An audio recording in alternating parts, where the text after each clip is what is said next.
আপনারা হয়তো শুনে থাকবেন, কুরআনে ভ্রূণের বিকাশ নিয়ে কিছু বিবরণ দেওয়া হয়েছে।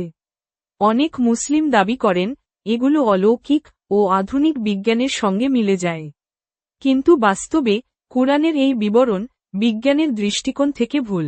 কুরআনে বলা হয়েছে, মানুষকে প্রথমে মাটির নির্যাস থেকে তৈরি করা হয়, এরপর বীর্য একটি নিরাপদ স্থানে স্থাপন করা হয়, তারপর তা একটি ঝুলন্ত বস্তু বা রক্তের জমাট অংশে পরিণত হয়, এরপর মাংসপিণ্ড হয়ে যায়, তারপর হাড় তৈরি হয়, এবং শেষে হাড়ের ওপরে মাংস গঠিত হয়।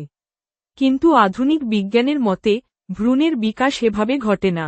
প্রথম ধাপে, লক্ষ লক্ষ শুক্রাণুর মধ্যে একটি ডিম্বাণুর সাথে মিলিত হয়ে জাইগোট তৈরি করে। দ্বিতীয় ধাপে, এটি বিভাজিত হয়ে মরুলা ও পরে ব্লাস্টোসিস্ট গঠন করে, যা জরায়ুতে বসে যায়।